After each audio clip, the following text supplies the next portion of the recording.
ಹರೇ ಕೃಷ್ಣ ಮಾತಾಜಿ. ಕೃಷ್ಣ ಮಾತಾಜಿ.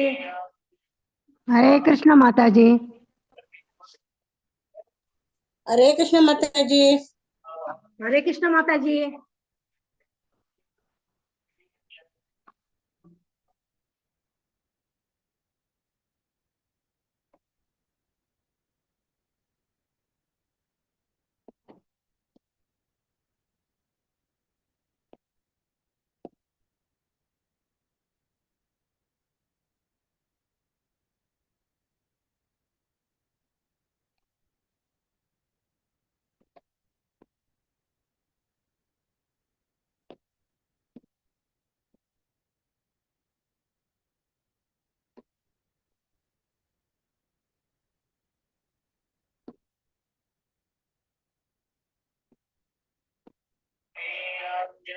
ತೆಗಿ ಬಂದ್ರಿ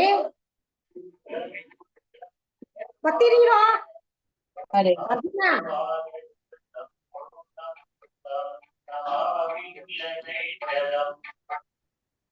ಬಂದ ಹಾ ಬಾ.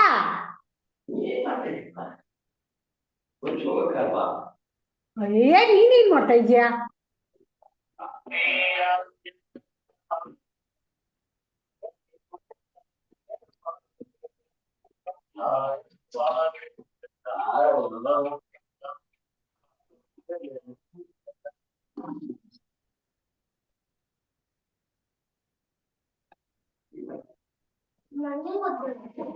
ಏ 5 ಗಂಟೆಗೆ ಬಂದ್ಬಿಟ್ಟು ಹೇಳು ಬಂದು ನೀನು.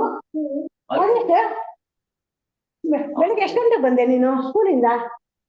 12 11. ಹೌದಾ, ನೋಡ್ಲೇ ಇಲ್ಲ ನಾನು ನಿನ್ನ. ಹರೇ ಕೃಷ್ಣ. ಹರೇ ಕೃಷ್ಣ. ಹರೇ ಕೃಷ್ಣ. ಮ್ಯೂಟ್ ಮಾಡ್ಕೊಳ್ಳಿ, ಯಾರ್ದು ಅದು ನಾಯ್ಸಿ. ಹರೇ ಕೃಷ್ಣ. ಓಂ ಅಜ್ಞಾನತಿ ನಿರಂತಸ್ಯ ಜ್ಞಾನಾಂಜನಶಲಾಕಾಯ ಚಕ್ಷುರುನ್ಮಿಲಿತಂ ಯೇನ ತಸ್ಮೈ ಶ್ರೀ ಗುರುವೇ ನಮಃ. ಶ್ರೀ ಚೈತನ್ಯ ಮನೋಭೀಷ್ಟಂ ಭೂತಲೆ ಸ್ವಯಂ ರೂಪಾ ಸತ್ಯಂ ತದ್ವಾಸಿ ಸ್ವಪದಾಂಶಿಷ್ಟಂ ವಂದೇಹಂ ಶ್ರೀಯುತಪದಕಮಲಂ ಶ್ರೀಗುರುನ್ ವೈಷ್ಣವಾಂಶ ಸಾಗರ ರೂಪಂ ಸಾಗ್ರಜಾತಂ ಸಹಗಣ ರಘುನಾಥಾನ್ವಿತಂ ತಂ ಸಜೀವಂ ಸಾದ್ವೈತಂ ದೂತಂ ಪರಿಜನ ಸಹಿತಂ ಕೃಷ್ಣ ಚೈತನ್ಯ ದೇವಂ ಶ್ರೀ ರಾಧಾ ಕೃಷ್ಣ ಪಾದನ್ ಸಹಗಣ ಲಲಿತ ಶ್ರೀ ವಿಶಾಖಾನ್ವಿತಂ ಶ. ಹೇ ಕೃಷ್ಣ ಕರುಣಾ ಸಿಂಧು ದೀನ ಬಂಧು ಜಗತ್ಪತೆ ಗೋಪೇಶ ಗೋಪಿಕಾ ಕಾಂತ ರಾಧಾ ಕಾಂತ ನಮಸ್ತುತೆ. ತಪ್ತ ಕಾಂಚನ ಗೌರಾಂಗೆ ರಾಧೆ ವೃಂದಾವನೇಶ್ವರಿ ವೃಷಭಾನುಸುತೆ ದೇವಿ ಪ್ರಣಮಾಮಿ ಹರಿ ಪ್ರಿಯೆ. ವಾಂಚಾ ಕಲ್ಪತರುಭಶ್ಚ ಕೃಪಾ ಸಿಂಧುಭ್ಯ ಏವ ಚ ಪತಿತಾನಾಂ ಪಾವನೇಭ್ಯೋ ವೈಷ್ಣವೇಭ್ಯೋ ನಮೋ ನಮಃ. ನಮಃ ಓಂ ವಿಷ್ಣುಪಾದಾಯ ಕೃಷ್ಣ ಪ್ರೇಷ್ಠಾಯ ಭೂತಲೆ ಶ್ರೀಮತೆ ಭಕ್ತಿ ವೇದಾಂತ ಸ್ವಾಮಿನ್ ಇತಿ ನಾಮಿನೆ. ನಮಸ್ತೆ ಸರಸ್ವತಿ ದೇವಿ ಗೌರವಾಣಿ ಪ್ರಚಾರಿಣಿ ನಿರ್ವಿಶೇಷ ಶೂನ್ಯವಾದಿ ಪಾಶ್ಚಾತ್ಯ ದೇಶತಾರಿಣಿ. ಜೈ ಶ್ರೀ ಕೃಷ್ಣ ಚೈತನ್ಯ ಪ್ರಭು ನಿತ್ಯಾನಂದ ಶ್ರೀ ಅದ್ವೈತ ಗದಾಧರ ಶ್ರೀವಾಸಾದಿ ಗೌರ ಭಕ್ತ ವೃಂದ. ಹರೇ ಕೃಷ್ಣ ಕೃಷ್ಣ ಕೃಷ್ಣ ಹರೇ ಹರೇ, ಹರೇ ರಾಮ ರಾಮ ರಾಮ ಹರೇ ಹರೇ. ನಮಗೆ ಈ ಲೆವೆಲ್ ಲೀಲಾಮೃತ ಓದುವ ತರಗತಿಯನ್ನು ಮಾಡಲು ಅವಕಾಶ ಮಾಡಿಕೊಟ್ಟಂತಹ ರಾಧಾ ಗೋವಿಂದ ದೇವಸ್ಥಾನ ಮಂಗಳೂರು ಕುಲಾಯ್ ಇಲ್ಲಿಯ ಅಧ್ಯಕ್ಷರಾದ ನಾಮನಿಷ್ಠ ದಾಸ್ ಪ್ರಭುಜಿಗೆ ನಿಮ್ಮೆಲ್ಲರ ಪರವಾಗಿ ಪ್ರಣಾಮಗಳನ್ನು ಸಲ್ಲಿಸ್ತೇನೆ. ಹಾಗೆ ನನ್ನ ಗುರುಗಳಾದ ಸಚಿದಾನಂದ ಪ್ರಭುಜಿ ಮತ್ತೆ ಇತರ ಎಲ್ಲಾ ಗುರುಗಳಿಗೂ ಕೂಡ ನಾನು ನಿಮ್ಮೆಲ್ಲರ ಪರವಾಗಿ ಪ್ರಣಾಮಗಳನ್ನು ಸಲ್ಲಿಸ್ತೇನೆ. ಹರೇ ಕೃಷ್ಣ ಮಾತಾಜಿ. ISKCON founder A C Bhaktivedanta Srila Prabhupad ಇವರಿಗೂ ಕೂಡ ನಿಮ್ಮೆಲ್ಲರ ಪರವಾಗಿ ಪ್ರಣಾಮಗಳನ್ನು ಸಲ್ಲಿಸ್ತೇನೆ. ಬಂದಂತ ಎಲ್ಲರಿಗೂ ಕೂಡ ಸ್ವಾಗತವನ್ನು ಕೋರುತ್ತಾ ಇಂದಿನ ತರಗತಿಯನ್ನು ಪ್ರಾರಂಭಿಸೋಣ. ಹರೇ ಕೃಷ್ಣ. ಹರೇ ಕೃಷ್ಣ ಮಾತಾಜಿ. ಹರೇ ಕೃಷ್ಣ. ಹೇಳಿ. ಮಾತಾಜಿ ಹಾಕ್ತೇನೆ ಯಾಕಂದ್ರೆ ಲ್ಯಾಪ್ಟಾಪ್ ಇಲ್ಲ. ಹರೇ ಕೃಷ್ಣ ಮಾತಾಜಿ. ಇದ್ರಲ್ಲೇ ಹಾಕ್ಬೇಕು. ಓಕೆ, ಹಾಕ್ತೇನೆ.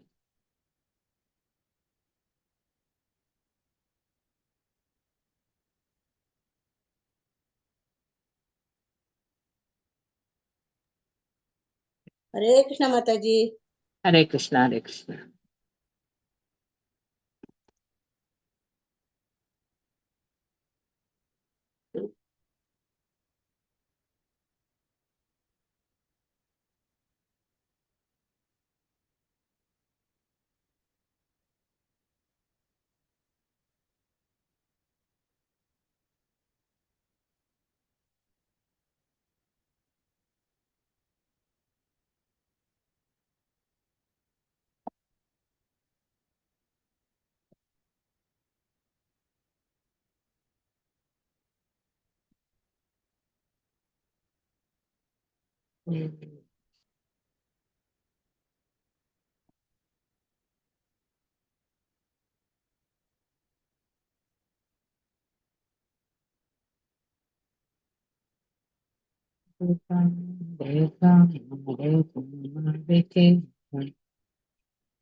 ಮೊನ್ನೆ ಎಷ್ಟು ತನಕ ಆಗಿದೆ?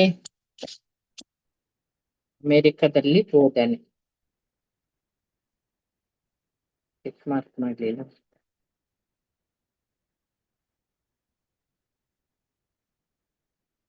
ಒಂದು 101.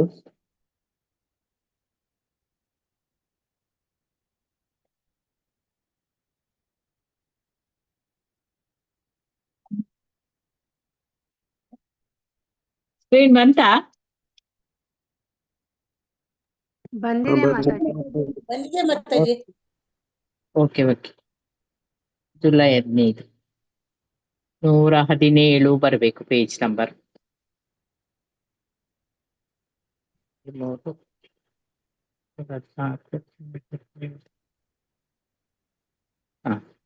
ಇಲ್ಲಿಂದ ಓದ್ಬೇಕು. ಜುಲೈ 15, 1975. ಓದೋಣ ಮಾತಾಜಿ. ಓದಿ ಯಾರು? ಲಕ್ಷ್ಮೀ PM ನಾನು ಓದೋದು. ಓದಿ. ಜುಲೈ 15, 1975 ಶ್ರೀಲ ಪ್ರಭುಪಾದರು ಫಿಲಿಡೆಲ್ಫಿಯಾದಿಂದ ನೇರವಾಗಿ ಸ್ಯಾನ್ ಫ್ರಾನ್ಸಿಸ್ಕೋಗೆ ವಿಮಾನಯಾನ ಮಾಡಿದರು. ಪ್ರಥಮ ದರ್ಜೆ ವಿಭಾಗದಲ್ಲಿ ಅವರು ಮತ್ತು ಉಪೇಂದ್ರ ಕುಳಿತಿದ್ದರು. ಬ್ರಹ್ಮಾನಂದ ಸ್ವಾಮಿ, ಹರಿಕೇಶ ಮತ್ತು ಪ್ರದ್ಯುಮ್ನರು ಇಕಾನಮಿ ವಿಭಾಗದಲ್ಲಿ ಪ್ರಯಾಣ ಮಾಡಿದರು. ಶ್ರೀಲ ಪ್ರಭುಪಾದರ ಭಾವಚಿತ್ರವನ್ನು ತೆಗೆಯಲು ವಿಶಾಖ ದೇವಿದಾಸಿ ಕೂಡ ಬಂದಿದ್ದರು. ವಿಮಾನವು ಎತ್ತರ ಮಟ್ಟದಲ್ಲಿ ಹಾರುತ್ತಿದ್ದಾಗ ಸಮವಸ್ತ್ರಧಾರಿಯಾದ ಒಬ್ಬ ವ್ಯಕ್ತಿ ಕ್ಯಾಬಿನ್ನಿಂದ ಹೊರಬಂದರು. ಶ್ರೀಲ ಪ್ರಭುಪಾದರು ಕಣ್ಣಿಗೆ ಬಿದ್ದ ಕೂಡಲೇ ಅವರ ಬಳಿ ಹೋದರು. ಹೇಗಿದ್ದೀರಾ ಪ್ರಭುಪಾದರೇ ಎಂದು ಅವರು ಕೇಳಿದಾಗ ಅವರಿಗೆ ಸ್ಥಳ ಬಿಟ್ಟುಕೊಡುವಂತೆ ಉಪೇಂದ್ರರಿಗೆ ಪ್ರಭುಪಾದರು ಸೂಚಿಸಿದರು. ಕಿಟಕಿ ಬಳಿ ಕೂತಿದ್ದ ಪ್ರಭುಪಾದರ ಪಕ್ಕದಲ್ಲಿ ಸಮವಸ್ತ್ರಧಾರಿ ಕುಳಿತ ಮೇಲೆ ಸಂಭಾಷಣೆ ಮುಂದುವರಿಯಿತು. ಪ್ರಭುಪಾದ: ನೀವು ಕ್ಯಾಪ್ಟನ್ ರೇ ಅಲ್ಲ, ನಾನು ಮೇಲ್ವಿಚಾರಕ, ಪೈಲಟ್ ಮತ್ತು ವಿಮಾನದ ಸಿಬ್ಬಂದಿಯ ಮೇಲ್ವಿಚಾರಣೆಗಾಗಿ ಬಂದವನು.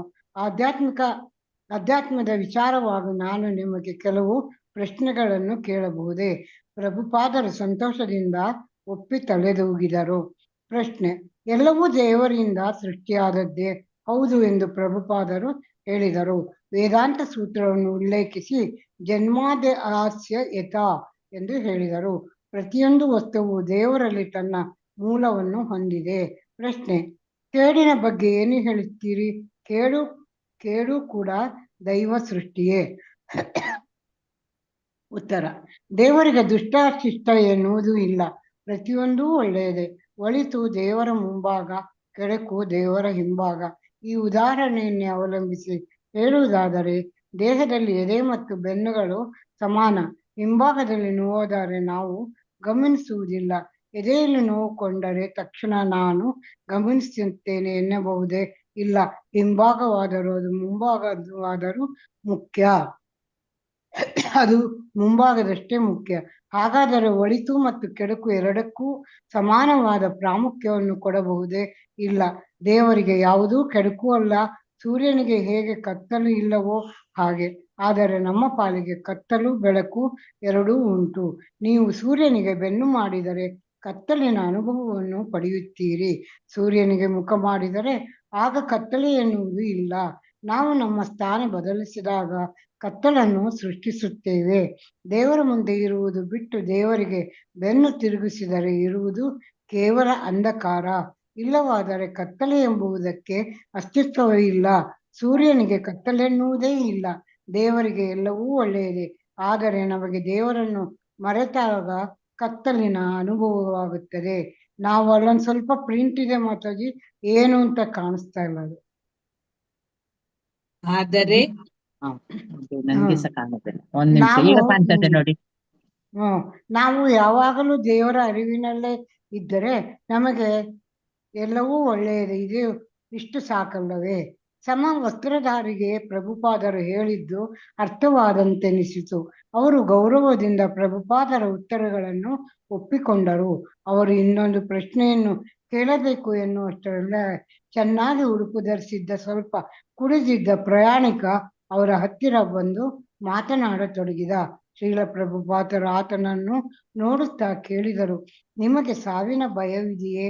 ಕುಡಿದಿದ್ದ ವ್ಯಕ್ತಿ ಅಸ್ಪಷ್ಟವಾಗಿ ಏನೂ ಮಾತನಾಡಿ ಅಲ್ಲಿಂದ ಹೊರಟು ಹೋದರು. ಮೇಲೆ ಮಾಡಿ. ಓಕೆ, ಹರೇ ಕೃಷ್ಣ ಮಾತಾಜಿ, ಹರೇ ಧನ್ಯವಾದ. ಕೃಷ್ಣ ಮಾತಾಜಿ, ಧನ್ಯವಾದಗಳು. ಹರೇ ಧನ್ಯವಾದ. ಕೃಷ್ಣ ಮಾತಾಜಿ, ನಾನು ಓದ್ಲಾ? ಓದಿ. ಯಾರಮ್ಮ? ಕಾಂತಮಣಿ. ಓಕೆ, ಓದಿ. ಸಮವಸ್ತ್ರಧಾರಿ ಶ್ರೀಲ ಪ್ರಭುಪಾದರನ್ನು ಭೇಟಿ ಮಾಡಿದ್ದು ಸುಯೋಗವೆಂದು ಹೇಳುತ್ತಾ ಇನ್ನೊಂದು ಪ್ರಶ್ನೆಯನ್ನು ಕೇಳಿದರು. ಶಾಂತಿಯನ್ನು ಪಡೆಯುವುದು ಹೇಗೆ ಹೇಳುತ್ತೀರಾ? ಶ್ರೀಲ ಪ್ರಭುಪಾದರು ಭಗವದ್ಗೀತೆಯ ಭೋಕ್ತಾರಂ ಯಜ್ಞ ತಪಸಾಂ ಶ್ಲೋಕ ಎನ್ನು ಹೇಳುತ್ತಾ ವಿಶಾಖಳಿಗೆ ಗೀತೆಯ ಒಂದು ಪ್ರತಿಯನ್ನು ತಂದುಕೊಡಲು ಸೂಚಿಸಿದರು. ವಿಶಾಖಳು ಪುಸ್ತಕಕ್ಕಾಗಿ ಎಲ್ಲವನ್ನೂ ವಿಚಾರಿಸಿದರು. ಭಗವದ್ಗೀತೆ ಯಾರಲ್ಲಿಯೂ ಇರಲಿಲ್ಲ. ಕೋಪ ಬಂತು.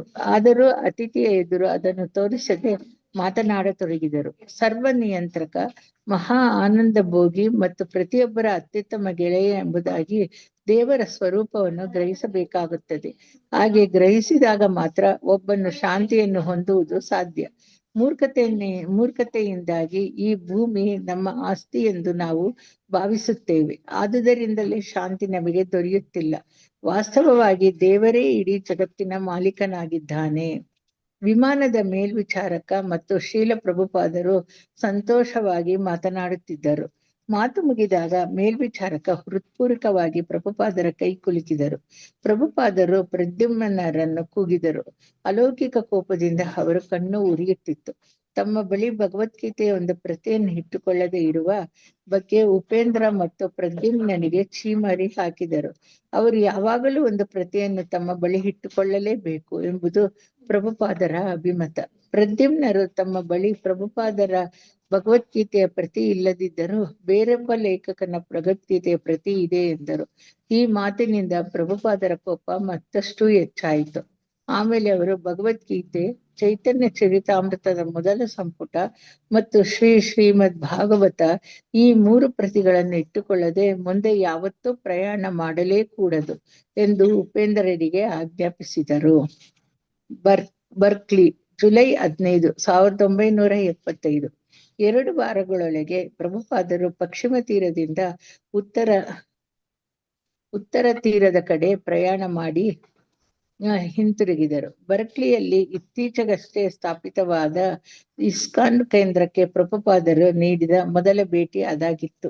ಒಂದು ದೊಡ್ಡ ಚರ್ಚ್ ಸಂಕೀರ್ಣದಲ್ಲಿದ್ದ ಇಸ್ಕಾನ್ ಕೇಂದ್ರಕ್ಕೆ ಯಥಾಪ್ರಕಾರ ಪಶ್ಚಿಮದ ಅನೇಕ ಕೇಂದ್ರಗಳಿಂದ ಪ್ರಭುಪಾದರ ಸಂದರ್ಶನಕ್ಕಾಗಿ 100 ಮಂದಿ ಆಗಮನಿಸಿದ್ದರು. ತಮ್ಮ ಮೊದಲ ಪ್ರವಚನದಲ್ಲಿ ಹರೇ ಕೃಷ್ಣ ಮಾತಾಜಿ, ಧನ್ಯವಾದಗಳು. ಧನ್ಯವಾದಗಳು. ಶಿವಶಂಕರ್ ಪ್ರಭುಜಿ ಓದ್ತೀರಾ?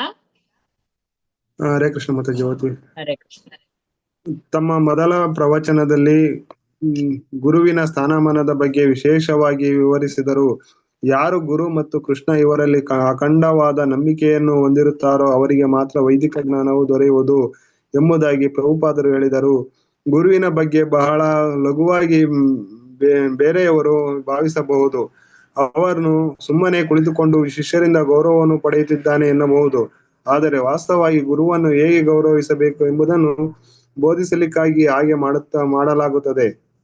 ಗುರುವಿನ ಬಗ್ಗೆ ತಪ್ಪು ಅಭಿಪ್ರಾಯ ಹೊಂದಿದ ಅನೇಕರನ್ನು ಶ್ರೀಲ ಪ್ರಭುಪಾದರು ನೋಡುತ್ತಾ ಬಂದಿದ್ದರು. ಕಳೆದ ವರ್ಷ ಪ್ಯಾರಿಸ್ನಲ್ಲಿ ಪ್ರಭುಪಾದರು ಉನ್ನತ ಆಸನದಲ್ಲಿ ಕೂರುವುದನ್ನು ಸಹಿಸಲಾಗದ ಕೆಲವು ವಿಚಾರವಾದಿ ವಿದ್ಯಾರ್ಥಿಗಳು ಆ ಬಗ್ಗೆ ಪ್ರಭುಪಾದರನ್ನು ಟೀಕಿಸಿದ್ದರು. ಅಮೆರಿಕದ ಅನೇಕ ವರದಿಗಾರರು ಪ್ರಭುಪಾದರನ್ನು ಶಿಷ್ಯರಿಂದ ಅನೇಕ ಲೌಕಿಕ ಭೋಗ ಸಾಮಗ್ರಿಗಳನ್ನು ಹೊಂದಿ ಅವನ್ನು ಆನಂದಿಸುತ್ತಿರುವ ವ್ಯಕ್ತಿ ಎಂಬಂತೆ ಚಿತ್ರಿಸಿದ್ದರು.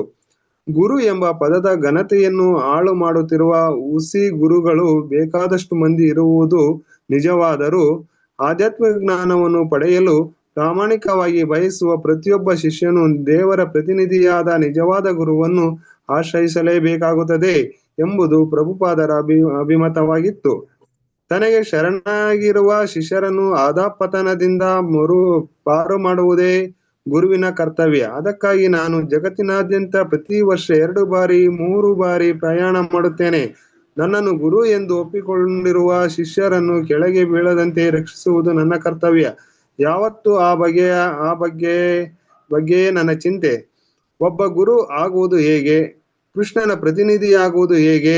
ಪ್ರತಿಯೊಬ್ಬರೂ ಹೇಳುತ್ತಾರೆ, ನಾನು ಕೃಷ್ಣನ ಪ್ರತಿನಿಧಿ, ನಾನು ಗುರು. ಇಲ್ಲಿ ಶ್ರೀ ಚೈತನ್ಯ ಮಹಾಪ್ರಭುಗಳು ಹೇಳುತ್ತಾರೆ, ಅಮಾರ ಅಜ್ಞಾಯ ಗುರು ಅನಾಥಾರ ಏ ದೇಶ. ನನ್ನ ಆಜ್ಞೆಯ ಮೇರೆಗೆ ನೀನು ಬಂದಾಗ ಗುರು ಆಗುತ್ತೀಯಾ ಅಂದರೆ ಮತಾಜಿದ್ದು ಒಂದು ಪ್ರಿಂಟ್ ಐತೆ, ಒಂದ್ ನಿಮಿಷ. ಗುರು ಆಗುತ್ತೀಯಾ ಅಂದರೆ ಶ್ರೀ ಚೈತನ್ಯ ಮಹಾಪ್ರಭುಗಳು ಆಜ್ಞೆಯನ್ನು ಯಾರು ಪಾಲಿಸುತ್ತಿರುತ್ತಾರೋ ಅವರು ಮಾತ್ರ ಗುರು. ಸ್ವಯಂ ನಿರ್ಮಿತ ಗುರುಗಳಲ್ಲ. ಶ್ರೀಲ ಪ್ರಭುಪಾದರು ನುಡಿದರು, ಕೆಲವು ಜನ ನಾನು ಜಗತ್ತಿಗೆ ಏನು ಅದ್ಭುತವಾದುದನ್ನು ಮಾಡಿದ್ದೇನೆ ಎಂಬುದಾಗಿ ನನ್ನನ್ನು ಮನ್ನಿಸುತ್ತಿದ್ದಾರೆ. ಆದರೆ ನಾನು ಅಂತಹ ಅದ್ಭುತ ವ್ಯಕ್ತಿಯೇನೂ ಅಲ್ಲ. ನನಗೆ ಒಂದು ವಿಷಯ ಮಾತ್ರ ಗೊತ್ತಿದೆ. ಕೃಷ್ಣ ಏನನ್ನು ಹೇಳಿದ್ದಾನೋ ಅದನ್ನು ನಾನು ಹೇಳುತ್ತೇನೆ ಅಷ್ಟೇ. ಏನನ್ನು ಸೇರಿಸುತ್ತಿಲ್ಲ, ಏನನ್ನು ಬದಲಾಯಿಸುತ್ತಿಲ್ಲ. ಭಗವದ್ಗೀತೆಯಲ್ಲಿ ಏನು ಇದೆಯೋ ಅದನ್ನು ನಾನು ಹೇಳುತ್ತೇನೆ. ಈ ಗೌರವವನ್ನು ಬೇಕಾದರೆ ನಾನು ತೆಗೆದುಕೊಳ್ಳಬಹುದು. ಗುರು ಧನ್ಯವಾದಗಳು ಪ್ರಭುಜಿ. ಧನ್ಯವಾದಗಳು. ಸ್ವಯಂ ಪ್ರಭಾ ಮಾತಾಜಿ ಓದಿ. ಹರೇ ಕೃಷ್ಣ.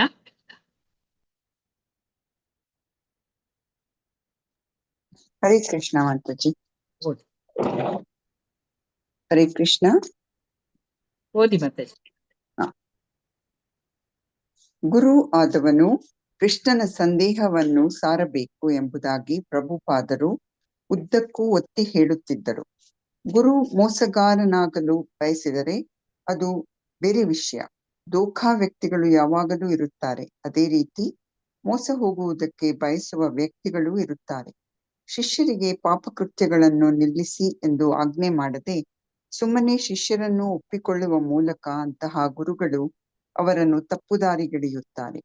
ಯಾವ ಪಾಪ ಕೃತ್ಯಗಳನ್ನು ಬೇಕಾದರೂ ಮಾಡಿ, ಆದರೆ 125 ಪೌಂಡುಗಳನ್ನು ಕೊಟ್ಟು ನನ್ನಿಂದ ಈ ಮಂತ್ರವನ್ನು ಪಡೆಯಿರಿ ಎನ್ನುತ್ತಾರೆ. ನಾನು ಹಾಗೆ ಮಾಡಿದರೆ ಲಕ್ಷಾಂತರ $1 ಸಂಪಾದಿಸಬಹುದಾಗಿತ್ತು. ನನಗೆ ಹಾಗೆ ಮೋಸ ಮಾಡುವುದು ಇಷ್ಟವಿಲ್ಲ. ನನ್ನ ಬೋಧನೆಯನ್ನು ಅನುಸರಿಸುವ ಒಬ್ಬ ಶಿಷ್ಯ ಸಾಕು. 1,00,000 ಜನ ಬೇಕಾಗಿಲ್ಲ. ಏಕಶ್ಚಂದ್ರಃ ತಮೋ ಹಂತಿ ನಚ ತಾರಾ ಸಹಸ್ರಾಹ. ಆಕಾಶದಲ್ಲಿ ಒಬ್ಬ ಚಂದ್ರ ಇದ್ದರೆ ಸಾಕು, ಸಾಕಷ್ಟು ಬೆಳಕು ಉಂಟಾಗುತ್ತದೆ. ಲಕ್ಷಾಂತರ ನಕ್ಷತ್ರಗಳ ಅಗತ್ಯವೇ ಇಲ್ಲ. ನನ್ನ ನಿಲುವು ಇದು. ನನ್ನ ಒಬ್ಬ ಶಿಷ್ಯ ಶುದ್ಧ ಭಕ್ತನಾದರೆ ಸಾಕು. ಆದರೆ ದೈವ ಕೃಪೆಯಿಂದ ಪ್ರಾಮಾಣಿಕರೂ ಶುದ್ಧರೂ ಆದ ಅನೇಕ ಶಿಷ್ಯರು ನನಗಿದ್ದಾರೆ. ನನ್ನ ಸೌಭಾಗ್ಯ ಅದು. ಆದರೆ ನನಗೆ ಒಬ್ಬನೇ ಒಳ್ಳೆಯ ಶಿಷ್ಯನಿದ್ದರೂ ತೃಪ್ತಿಯಾಗುತ್ತಿತ್ತು. ಲಕ್ಷಾಂತರ ನಕ್ಷತ್ರಗಳ ಅಗತ್ಯ ಖಂಡಿತ ಇಲ್ಲ. ಪ್ರಾಂತೀಯ ಪ್ರತಿಬಂಧನೆಯ ಕಾರಣ ಬರ್ಕಲಿ ದೇವಾಲಯವನ್ನು ಭಕ್ತರು ವಾಸಸ್ಥಾನವಾಗಿ ಬಳಸುವಂತಿರಲಿಲ್ಲ. ಆದರೆ ಸಮೀಪದಲ್ಲಿ ವಾಸ್ತವ್ಯದ ಬೇರೆ ಅನುಕೂಲಗಳು ತಕ್ಷಣವೇ ದೊರೆಯದಿದ್ದುದರಿಂದ ಭಕ್ತರು ಶ್ರೀಲಾ ಪ್ರಭುಪಾದರನ್ನು ಅವರ ಖಾಸಾ ಸಿಬ್ಬಂದಿಯನ್ನು ದೇವಾಲಯದಲ್ಲೇ ಕೆಲವು ದಿನ ಉಳಿಸಿದರು. ಸಂಬಂಧಪಟ್ಟ ಅಧಿಕಾರಿಗಳಿಗೆ ಅದು ತಿಳಿಯಲಾರದು ಎಂಬುದು ಅವರ ಭಾವನೆಯಾಗಿತ್ತು. ಆದರೆ ಮೊದಲ ರಾತ್ರಿಯೇ ಬೆಳಗಿನ ಜಾವ 2 ಗಂಟೆಯ ಸಮಯದಲ್ಲಿ ಒಬ್ಬ ಪೊಲೀಸ್ ವ್ಯಕ್ತಿ ಪರೀಕ್ಷೆಗಾಗಿ ಬಂದ. ಶ್ರೀಲ ಪ್ರಭುಪಾದರು ಅಷ್ಟು ಹೊತ್ತಿಗಾಗಲೇ ಎದ್ದು ಭಾಗವತದ ಅನುವಾದ ಕಾರ್ಯದಲ್ಲಿ ತೊಡಗಿದ್ದರು. ಪೊಲೀಸ್ ಮನುಷ್ಯ ಗಟ್ಟಿಯಾಗಿ ಪ್ರಭುಪಾದರ ಕೋಣೆಯ ಬಾಗಿಲನ್ನು ಬಡಿಯತೊಡಗಿದ.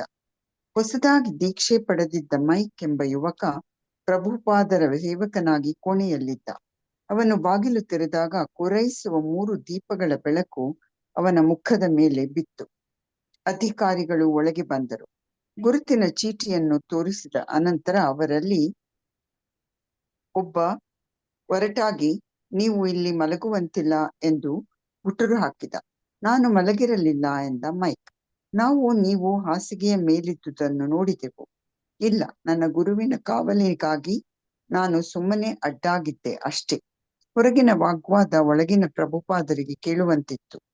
ಭವನದಲ್ಲಿ ರಾತ್ರಿಯನ್ನು ಕಳೆದಿದ್ದ ಬೇರೆ ಶಿಷ್ಯರು ತಮ್ಮ ಕೋಣೆಗಳಿಂದ ಹೊರಬಂದರು.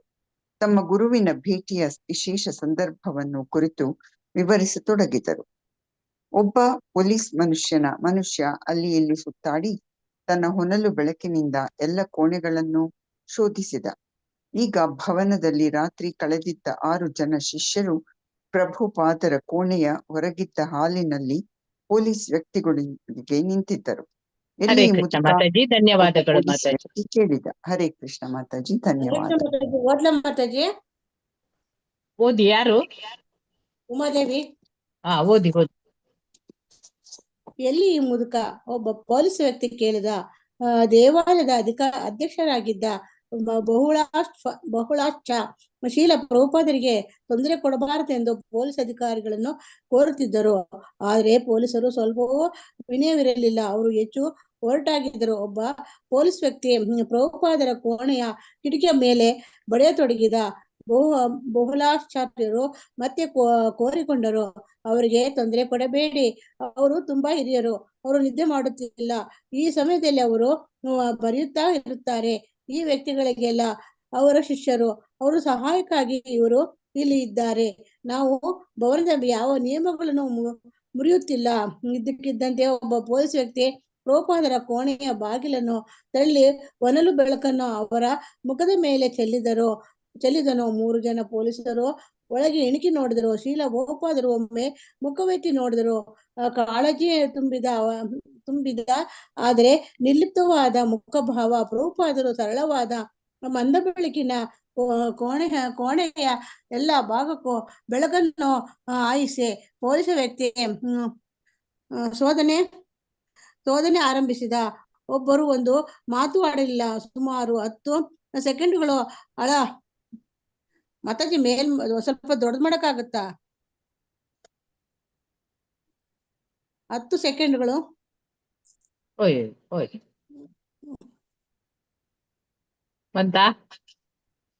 ಬಂತು. 10 ಸೆಕೆಂಡ್ಗಳು ಅನಂತರ ಬಾಗಿಲನ್ನು ಮುಚ್ಚಿಕೊಂಡು ಪೊಲೀಸರು ಹೊರಗೆ ಬಂದರು. ಪೊಲೀಸ್ ಅಧಿಕಾರಿಗಳು ಮತ್ತು ಶಿಷ್ಯರ ನಡುವೆ ವಾಗ್ದಾನ ನಡೆಯುತ್ತಲೇ ಇತ್ತು. ವಾಸದ ಮನೆಯಾಗಿ ನಾವು ಭವನದಲ್ಲಿ ಬಳಸಿಲ್ಲ ಎಂದರು ಶಿಷ್ಯರು. ಅವರ ಹೇಳಿಕೆಯನ್ನು ಪೊಲೀಸರು ತೆಗೆದುಕೊಂಡರು, ಮತ್ತೆ ಬರುವುದಾಗಿ ಹೇಳಿ ಹೊರಟು ಹೋದರು. ಇಡೀ ಘಟನೆ ಸುಮಾರು ಅರ್ಧ ಗಂಟೆ ಸಮಯ ಪ್ರಭುಪಾದರ ಬರವಣಿಗೆಗೆ ತೊಂದರೆ ನೀಡಿತು. ಪೊಲೀಸರು ಹೊರಟು ಹೋದ ಮೇಲೆ ಮತ್ತೆ ಶಾಂತಿ ನೆಲೆಸಿತು. ಪ್ರಭುಪಾದರು ಡಿಕ್ಟೇಟಿಂಗ್ ಮಿಷನ್ಗೆ ಶ್ರೀಮದ್ ಭಾಗವತ ಶ್ಲೋಕಗಳ ಅನುವಾದವನ್ನು ಮತ್ತೆ ಹೇಳತೊಡಗಿದರು. ಜೊತೆಗೆ ಶ್ಲೋಕದ ಭಾವಾರ್ಥಗಳನ್ನು ಕೂಡ ಪತ್ರಿಕಾಗೋಷ್ಠಿಯೊಂದರಲ್ಲಿ ಭಾಗವಹಿಸಲು ಪ್ರಭುಪಾದರು ಒಪ್ಪಿಕೊಂಡರು. ಪತ್ರಿಕಾವರ್ತಿಕಾರರು ಮುಂದೆ ಮಾತನಾಡಲು ಅವಕಾಶಗಳು ದೊರೆತರೆ ಅವರು ಸಾಮಾನ್ಯವಾಗಿ ಅದನ್ನು ಸ್ವಾಗತಿಸುತ್ತಿದ್ದರು. ಕೆಲವೊಮ್ಮೆ ವರದಿಗಳು ನೈತಾತ್ಮಕವಾಗಿರುತ್ತಿದ್ದವು. ಕೆಲವು ಬಾರಿ ವಾದ ವಿವಾದಗಳನ್ನು ಸೃಷ್ಟಿಸುತ್ತಿದ್ದವು. ಇಷ್ಟಾಗಿಯೂ ಪತ್ರಿಕೆಗಳಲ್ಲಿ ಪ್ರಕಟವಾಗುತ್ತಿದ್ದ ಸತ್ಯಾಂಶಗಳು ವರದಿಗಳು ದುಷ್ಪರಿಣಾಮಗಳನ್ನು ಮೀರಿ ಒಳ್ಳೆಯ ಪರಿಣಾಮಗಳನ್ನು ಬೀರುತ್ತಿದ್ದವು. ಕೃಷ್ಣನ ಪವಿತ್ರ ನಾಮವು ಯಾವಾಗಲೂ ಪತ್ರಿಕೆಗಳಲ್ಲಿ ಕಾಣಿಸಿಕೊಳ್ಳುತ್ತಿದ್ದವು. ಪ್ರಭುಪಾದರು ಬೋಧನೆಗಳು ಪ್ರಸ್ತಾಪ ಅಥವಾ ಭಗವದ್ಗೀತೆಯ ಪ್ರಸ್ತಾಪ ಕೂಡ ಆಗುತ್ತಿತ್ತು. ಪ್ರಭುಪಾದರು ವೈಯಕ್ತಿಕ ಜೀವನದ ವಿಚಾರಗಳು ಸಾಮಾನ್ಯವಾಗಿ ನೈತ್ಯಾತ್ಮಕವಾಗಿರುತ್ತಿರಲಿಲ್ಲ. ಕೃಷ್ಣ ಪ್ರಜ್ಞಾ ತತ್ವಶಾಸ್ತ್ರದ ಬಗ್ಗೆ ಇನ್ನೂ ಹೆಚ್ಚು ಸಂಗತಿಗಳನ್ನು ಪ್ರಕಟಿಸಬೇಕೆಂಬ ನಿರೀಕ್ಷೆ ಪ್ರಭುಪಾದರಿಗೆ ಏನಿರಲಿಲ್ಲ. ಆದಾಗ್ಯೂ ತತ್ವದ ಬಗ್ಗೆ ವರದಿಯಲ್ಲಿ ಆಗಾಗ ಪ್ರಸ್ತಾವವಾಗುತ್ತಿತ್ತು. ಪ್ರಭುಪಾದರು ಮತ್ತೆ ಮತ್ತೆ ವರದಿಗಳನ್ನು ಕೋರುತ್ತಿದ್ದುದು ಇಷ್ಟೇ. ದಯವಿಟ್ಟು ನಾನು ಹೇಳಿದ್ದನ್ನು ಸರಿಯಾಗಿ ವರದಿ ಮಾಡಿ, ತಪ್ಪು ಗ್ರಹಿಕೆಗೆ ಅವಕಾಶ ಕೊಡಬೇಡಿ. ಅಥವಾ ನಾನು ಹೇಳಿದ ಕೆಲವು ಅಂಶಗಳನ್ನು ಮುದ್ರಿಸಿ ಕೆಲವನ್ನು ಮುದ್ರಿಸದೆ ಅರ್ಥ ಸಂದಿಗ್ಧತೆ ಎಡೆ ಮಾಡಿಕೊಡಬೇಡಿ. ಹರೇ ಅಧ್ಯಕ್ಷ ಕೃಷ್ಣ ಮಾತಾಜಿ, ಧನ್ಯವಾದಗಳು ಮಾತಾಜಿ. ಧನ್ಯವಾದಗಳು. ವೆಂಕಟೇಶ್ ಪ್ರಭುಜಿ ಓದಿ. ಹರೇ ಕೃಷ್ಣ. ಹರೇ ಕೃಷ್ಣ ಮಾತಾಜಿ. ಓದಿ. ಆದರೂ ವರದಿಗಾರರಿಗೆ ಸಾಮಾನ್ಯವಾಗಿ ಕ್ಷುಲ್ಲಕ ವಿಷಯಗಳ ಬಗ್ಗೆಯೇ ಹೆಚ್ಚು ಆಸಕ್ತಿ ಇದ್ದಂತಿತ್ತು. 1968ರಲ್ಲಿ ಮಾಂಟ್ರಿಯಲ್ ನ ಒಬ್ಬ ವರದಿಗಾರ ಪ್ರಭುಪಾದರು ಧರಿಸಿದ್ದ ಸಾಮಾನ್ಯ ರೀತಿಯ ಶೂಗಳ ಬಗ್ಗೆ ವರದಿ ಮಾಡಿದ್ದ. ಅಶ್ಪೇಪಿಡ್ ಐ ಪ್ರಿಸ್ಟ್ ಅಷ್ಟಾಗಿಯೂ ಪ್ರಭುಪಾದರಿಗೆ ಮಾತ್ರ ಪತ್ರಿಕಾ ಸಂದರ್ಶನಗಳು ಮತ್ತು ಪತ್ರಿಕಾಗೋಷ್ಠಿಗಳು ಬೋಧನೆಯ ಒಂದು ಮಾಧ್ಯಮವಾಗಿದ್ದವು. ಪತ್ರಿಕಾಗೋಷ್ಠಿಯನ್ನು ದೇವಾಲಯದಲ್ಲಿ ಏರ್ಪಡಿಸಲಾಗಿತ್ತು. ಸುಮಾರು 12 ಜನ ಪತ್ರಿಕಾ ವರದಿಗಾರರು ಮತ್ತು ಛಾಯಾಗ್ರಾಹಕರು ಅದರಲ್ಲಿ ಭಾಗಿಯಾಗಿದ್ದರು. ಬ್ರಹ್ಮಾನಂದ ಸ್ವಾಮಿ ಮೊದಲೇ ವರದಿಗಾರರ ಪ್ರಶ್ನೆಗಳನ್ನು ಬರವಣಿಗೆಯಲ್ಲಿ ತೆಗೆದುಕೊಂಡಿದ್ದರು. ಒಬ್ಬ ಶಿಷ್ಯ ಅದನ್ನು ಪ್ರಭುಪಾದರಿಗೆ ಓದುವ ಏರ್ಪಾಡಾಗಿತ್ತು. ಸಂದರ್ಶನ ನಡೆಯುವಾಗ ಛಾಯಾಗ್ರಾಹಕರು ಛಾಯಾಚಿತ್ರಗಳನ್ನು ತೆಗೆಯಬಾರದೆಂದು ಪ್ರಭುಪಾದರು ಹೇಳಿದ್ದರು. ಅದರಿಂದ ಜನರ ಏಕಾಗ್ರತೆ ಭಂಗವಾಗುತ್ತದೆ ಎನ್ನುವುದು ಅವರ ಅಭಿಪ್ರಾಯ. ಪ್ರಶ್ನೆ: ಹರೇ ಕೃಷ್ಣ. ಹರೇ ಕೃಷ್ಣ. ಹರೇ ಕೃಷ್ಣ. ಪ್ರಶ್ನೆ ಶ್ರುತಿ ಮಾತಾಜಿ ಪ್ರಶ್ನೆ ಕೇಳಿ, ಅವರು ಉತ್ತರ ಹೇಳ್ತಾರೆ. ಪ್ರಭುಪಾದ್ರದ್ದು ನೀವು ಹೇಳಿ ಪ್ರಭುಜಿ. ಹರೇ ಕೃಷ್ಣ ಮಾತಾಜಿ. ಹರೇ ಕೃಷ್ಣ. ಪ್ರಭುಪಾದರೆ, ಈ ದೇಶದಲ್ಲಿ ಹರೇ ಕೃಷ್ಣ ಚಳವಳಿಯ ಬಗ್ಗೆ ಇರುವ ವಿರೋಧದ ಬಗ್ಗೆ ನಿಮ್ಮ ಅಭಿಪ್ರಾಯ? ಪ್ರಭುಪಾದರು: ಅವರು ಯಾಕೆ ವಿರೋಧಿಸಬೇಕು? ಏನು ಕಾರಣ? ಅವರು ಕ್ರಿಶ್ಚಿಯನ್ನರಾಗಿದ್ದರೆ ಅಥವಾ ಯಹೂದಿಗಳಾಗಿದ್ದರೆ ನಾವು ಅವರಿಗೆ ದೇವರ ಪವಿತ್ರ ಹೆಸರನ್ನು ಹೇಳಿ ಎಂದು ಬೋಧಿಸುತ್ತೇವೆ. ಇದಕ್ಕೆ ಆಕ್ಷೇಪಣೆ ಏಕೆ? ಆಕ್ಷೇಪಣೆಗೆ ಏನಾದರೂ ಆಧಾರ ಇದೆಯೇ? ಆಕ್ಷೇಪಣೆ ಏಕೆ ಹೇಳಿ. ಹರೇ ಕೃಷ್ಣ ಪಂಥದವರು ಬೀದಿಗಳಲ್ಲಿ, ವಿಮಾನ ನಿಲ್ದಾಣಗಳಲ್ಲಿ ಜನರಿಗೆ ಕಿರಿಕಿರಿ ಉಂಟು ಮಾಡುತ್ತಿದ್ದಾರೆ ಎಂಬುದು ಒಂದು ಆಕ್ಷೇಪಣೆ.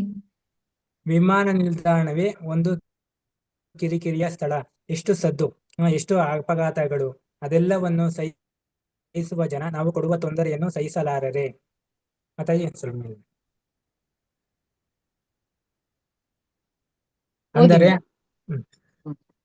ಅಂದರೆ ಅದರ ಅರ್ಥ ಅವರಲ್ಲಿ ಅಸಹನೆ ತುಂಬಿದೆ. ಅವರಿಗೆ ಯಾಕೆ ಕಿರಿಕಿರಿಯಾಗುತ್ತೆ ಗೊತ್ತಾ? ನಾವು ನಾಮಜಪ ಮಾಡುತ್ತೇವೆ, ಅದು ಅವರಿಗೆ ಸಹಿಸುವುದಿಲ್ಲ. ನಾವೇನು ವಿಮಾನ ನಿಲ್ದಾಣದಲ್ಲಿ ಭಜನೆ ಮಾಡುವುದಿಲ್ಲ. ನಾವು ಜನಗಳಿಗೆ ಹೇಳುತ್ತೇವೆ, ನೋಡಿ, ಇಲ್ಲಿ ಒಂದು ಒಳ್ಳೆಯ ಪುಸ್ತಕ ಇದೆ, ನಿಮಗೆ ಅನುಕೂಲವಾಗುತ್ತದೆ, ಇಷ್ಟವಿದ್ದರೆ ತೆಗೆದುಕೊಳ್ಳಿ, ಇದರಲ್ಲಿ ಏನು ತಪ್ಪಿದೆ? ಏನು ತಪ್ಪಿದೆ ಹೇಳಿ. ನಾನು ಬೆಲೆ ಬಾಳುವಂತಹುದು ಏನನ್ನು ನಿಮಗೆ ಕೊಟ್ಟರೆ ಅದು ತಪ್ಪೇ? ನಮ್ಮ ಯಾವುದೇ ಪುಸ್ತಕವನ್ನು ನೀವು ನೋಡಿ, ಸುಮಾರು 50 ಹುಡುಕಿ ಕೊಡಿ. ನಾವು ಸಮಾಜದ ಸ್ವಾಸ್ಥ್ಯಕ್ಕೆ ಧಕ್ಕೆ ತರುವ ಕೆಟ್ಟ ಸಾಹಿತ್ಯವನ್ನು ಪ್ರಚಾರ ಮಾಡುತ್ತಿದ್ದರೆ ನೀವು ಆಕ್ಷೇಪಣೆ ಎತ್ತಬಹುದು. ನಮ್ಮ ಯಾವುದೇ ಪುಸ್ತಕವನ್ನು ಈಗಲೇ ತರಿಸಿ ನೋಡಿ, ಯಾವುದೇ ಪುಟ ತೆರೆಯಿರಿ, ಅದರಲ್ಲಿ ಏನಾದರೂ ಒಳ್ಳೆಯದು ಇದ್ದೇ ಇರುತ್ತದೆ. ಇಂತಹ ಕೃತಿಗಳನ್ನು ಜನತೆಗೆ ನೀಡುವ ಬಗ್ಗೆ ನಿಮ್ಮ ವಿರೋಧ ಏಕೆ? ಇದರಲ್ಲಿ ಏನು ತಪ್ಪಿದೆ? ಪುಸ್ತಕಗಳನ್ನು ಹಂಚುವ ಬಗ್ಗೆ ಆಕ್ಷೇಪವಿಲ್ಲ, ಆದರೆ ನಿಮ್ಮ ಶಿಷ್ಯರು ವಂತಿಕೆಗಳನ್ನು ಕೇಳುತ್ತಾರೆ ಎಂದು ಜನ ಹೇಳುತ್ತಿದ್ದಾರೆ. ಇದು ಆಕ್ಷೇಪಣೆಗೆ ಕಾರಣ. ಶ್ರೀಲ ಪ್ರಭುಪಾದರು: ಅವನು ಹಣ ಕೊಡುತ್ತಾನೆ, ಪುಸ್ತಕ ತೆಗೆದುಕೊಳ್ಳುತ್ತಾನೆ, ಇದರಲ್ಲಿ ತಪ್ಪು ಏನು? ಇಷ್ಟವಿಲ್ಲದವರು ಹಣ ಏಕೆ ಕೊಡುತ್ತಾರೆ ಹೇಳಿ? ಆತ ಪುಸ್ತಕವನ್ನು ನೋಡುತ್ತಾನೆ, ಇಷ್ಟಪಡುತ್ತಾನೆ, ನನಗೆ ಕೊಡಿ, ಕೊಂಡುಕೊಳ್ಳುತ್ತೇನೆ ಎನ್ನುತ್ತಾನೆ.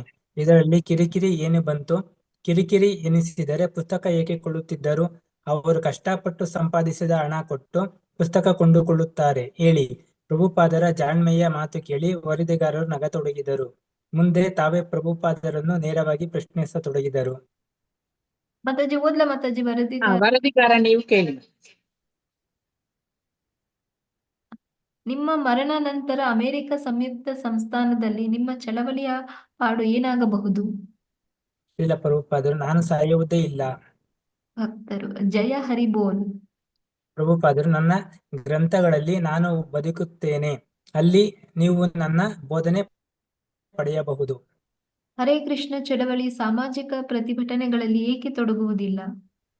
ಪ್ರಭುಪಾದರು, ನಾವು ಅತ್ಯುತ್ತಮ ಸಮಾಜ ಸೇವಕರು. ಜನರು ಮೂರ್ಖರು ಮತ್ತು ಕತ್ತೆಗಳು. ಅವರಿಗೆ ನಾವು ದೈವ ಪ್ರಜ್ಞೆಯನ್ನು ಬೋಧಿಸುತ್ತಿದ್ದೇವೆ. ಆದುದರಿಂದ ನಾವೇ ಶ್ರೇಷ್ಠ ಸಮಾಜ ಸೇವಕರು.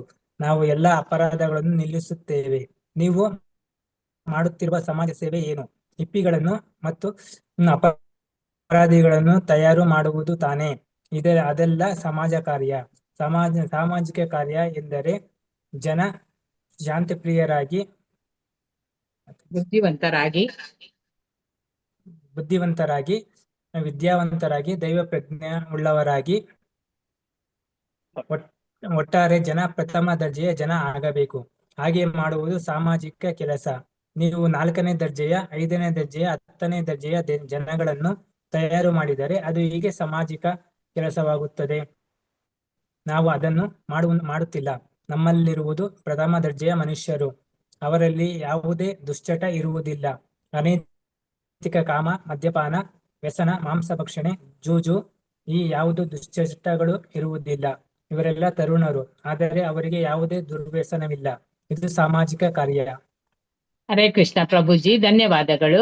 ಈಗ ಹರೇ ಕೃಷ್ಣ ಮತ್ತೆ ಮಾತಾಜಿ, ನೀವು ಧನ್ಯವಾದಗಳು. ಇದು ಪ್ರಭುಪಾದ್ರದ್ದು ಓದಿ ಶ್ರುತಿ ಮಾತಾಜಿ. ಯಶೋಧ ಜಯರಾಮ್ ಅವರು ಪ್ರಶ್ನೆ ಕೇಳಿ. ಯಶೋಧ ಜಯರಾಮ್ ಅವರು ಇಲ್ಲದಿದ್ರೆ ರೋಹಿಣಿ ಎಸ್ ಭಟ್ ಇದ್ದಾರೆ. Okay. ಪ್ರಶ್ನೆ ಕೇಳಿ. ಇನ್ನೊಬ್ಬ ವರದಿಗಾರ ಕೇಳಿದ ಅಲ್ಲಿಂದ. ಇನ್ನೊಬ್ಬ ವರದಿಗಾರ ಕೇಳಿದ, ಹರೇ ಕೃಷ್ಣ ಚಳುವಳಿಯ ರಾಜಕೀಯ ಪರಿಣಾಮಗಳೇನು? ಈ ದೈವ ಪ್ರಜ್ಞೆಯು ಎಲ್ಲಾ ಕಡೆಯೂ ಪ್ರಸಾರವಾದರೆ ಪ್ರತಿಯೊಬ್ಬನೂ ಅತ್ಯುತ್ತಮ ವ್ಯಕ್ತಿಯಾಗುತ್ತಾನೆ. ಆಗ ಪ್ರಭುಪಾದರು ಕ್ಯಾಲಿಫೋರ್ನಿಯಾ ಯೂನಿವರ್ಸಿಟಿಯ ಕ್ಯಾಂಪಸ್ನಲ್ಲಿ ಬೆಳಗಿನ ಹವಾ ಸೇವನೆಗೆ ಹೋಗಿದ್ದಾಗ ತಾವು ಹೇಳಿದ ಮಾತೊಂದನ್ನು ನೆನಪಿಸಿಕೊಂಡರು. ಈ ವಿದ್ಯಾರ್ಥಿಗಳು ಮನಃಶಾಸ್ತ್ರವನ್ನು ಓದುತ್ತಿದ್ದಾರೆ. ಅದರ ಪರಿಣಾಮ ನಿರಾಶಾವಾದದಿಂದ ಮನಸ್ಸು ಕೆಡಿಸಿಕೊಂಡು ಅವರು ಭವನದ ಮೇಲಂತಸ್ತಿನಿಂದ ಕೆಳಗೆ ಹಾರಿ ಸಾಯುತ್ತಿದ್ದಾರೆ. ಈ ಆತ್ಮಹತ್ಯೆಗಳನ್ನು ತಡೆಯಲು ಗಾಜಿನ ಹಲಗೆಗಳನ್ನು ಈಗ ತಡೆಯಾಗಿ ಬಳಸುತ್ತಿದ್ದಾರೆ.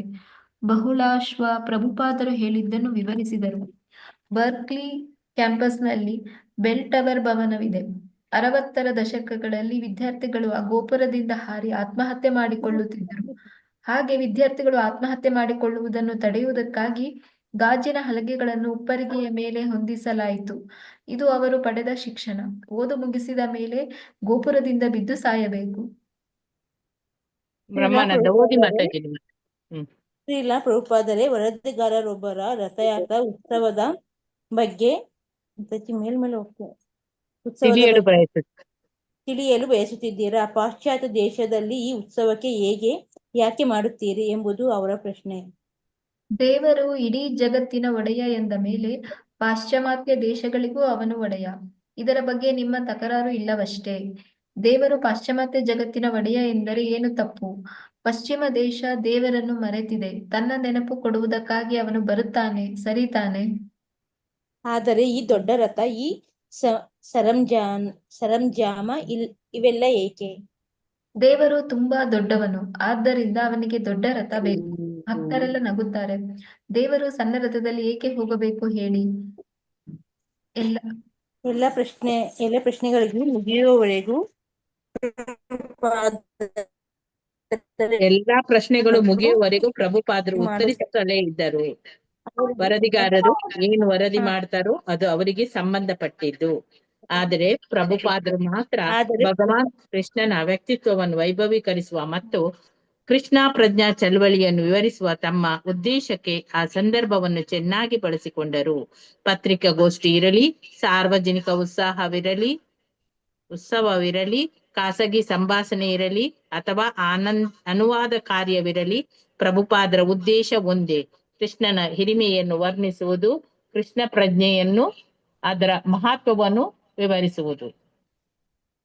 ಒಮ್ಮೆ ಪ್ರಭುಪಾದರು ಬರ್ಕಲಿ ಕ್ಯಾಂಪಸ್ ನಲ್ಲಿ ಬೆಳಗಿನ ಹವಾ ಸೇವನೆಗೆ ಹೋಗಿದ್ದಾಗ ಅನುಸಮಾರವನ್ನು ಯಾರೂ ತಪ್ಪಿಸಲು ಸಾಧ್ಯವಿಲ್ಲ ಎಂದು ನುಡಿದರು.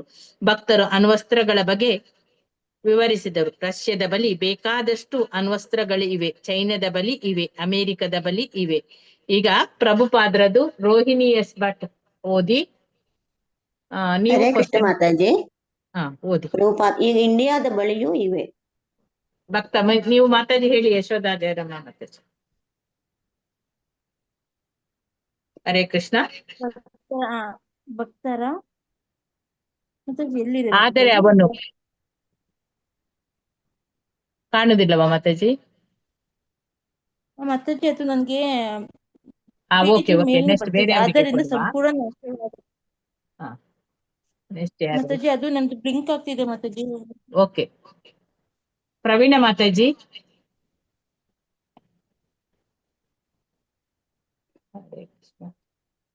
ಹರೇ ಕೃಷ್ಣ ಮಾತಾಜಿ.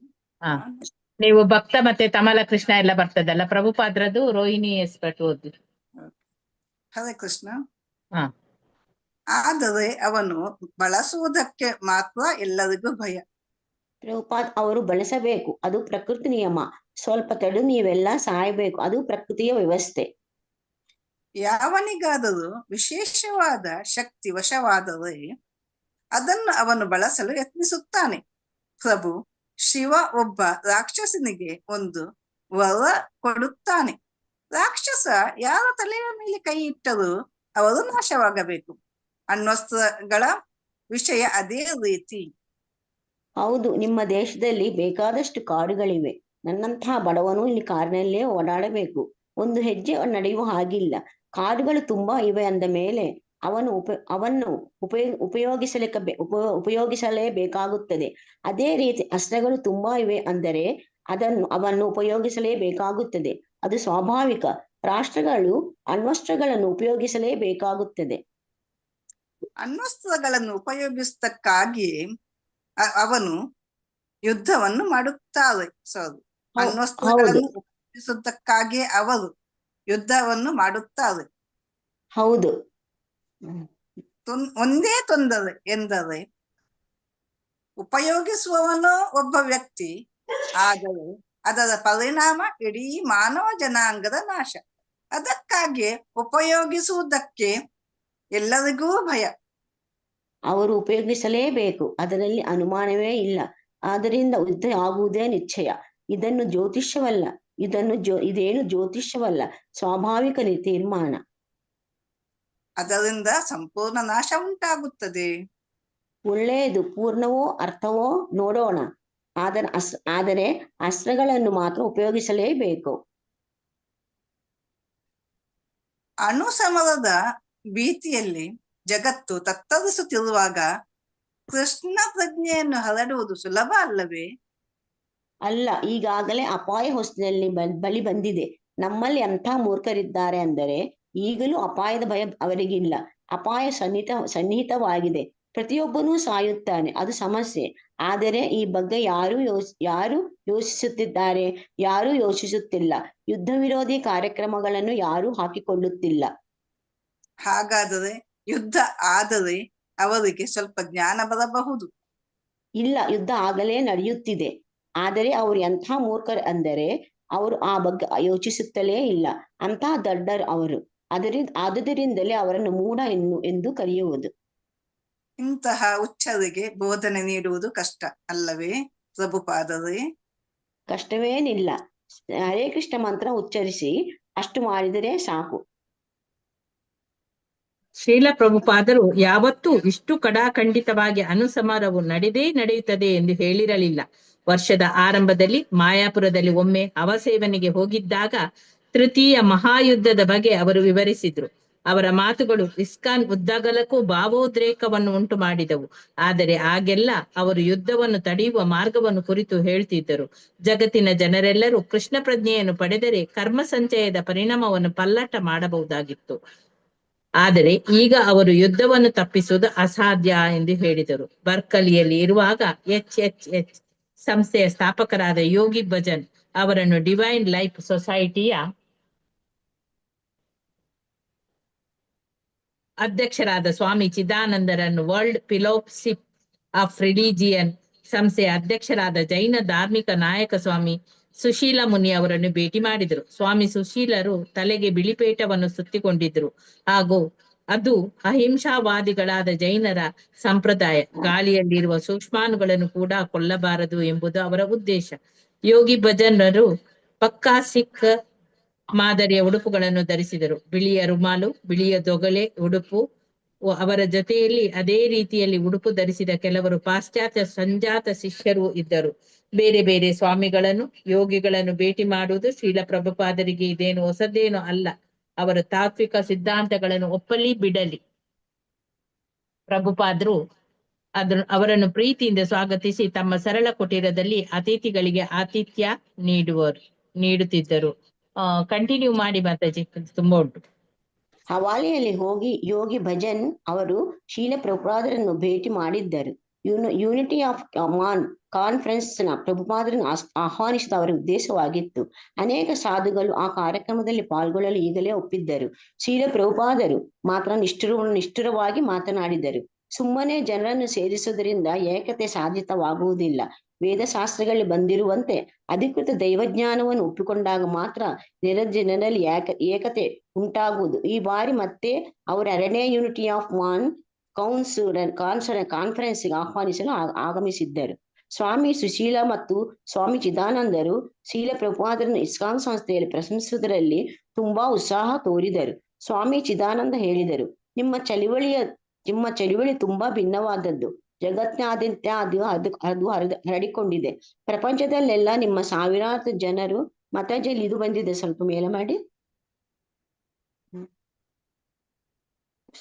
ನಿಮ್ಮ ಚಳುವಳಿ ತುಂಬಾ ಭಿನ್ನವಾದದ್ದು. ಜಗತ್ತಿನಾದ್ಯಂತ ಅದು ಹರಡಿಕೊಂಡಿದೆ. ಪ್ರಪಂಚದಲ್ಲಿ ನಿಮ್ಮ ಸಾವಿರಾರು ಜನ ಶಿಷ್ಯರಿದ್ದಾರೆ. ಇದು ವರ್ಣಾತೀತ, ಆಶ್ಚರ್ಯಾದ್ಭುತ. ಆದ್ರೂ ಈ ವಯಸ್ಸಿನಲ್ಲಿ ಅದೆಲ್ಲ ಹೇಗೆ ಸಾಧ್ಯವಾಯಿತು? ದೈವಕೃಪೆ ಇಲ್ಲದೆ ಏನನ್ನೂ ಮಾಡಲಾಗುವುದಿಲ್ಲ. 6 ಲಕ್ಷ ಪತ್ರಿಕಾ ಕೃತಿಗಳು ಒಂದೇ ತಿಂಗಳಲ್ಲಿ ಮಾರಾಟವಾದವೆಂದರೆ ಆಶ್ಚರ್ಯ. ಸ್ವಾಮಿ ಹರೇ ಸುಶೀಲ ಕೃಷ್ಣ ಮಾತಾಜಿ, ಹರೇ ಕೃಷ್ಣ ಮಾತಾಜಿ. ಹರೇ ಕೃಷ್ಣ ಪ್ರವೀಣ ಮಾತಾಜಿ, ಮಾತಾಜಿ ಕಂಟಿನ್ಯೂ ಮಾಡಿ. ಹರೇ ಕೃಷ್ಣ. ಸ್ವಾಮಿ ಸುಶೀಲ ಹೇಳಿದರು,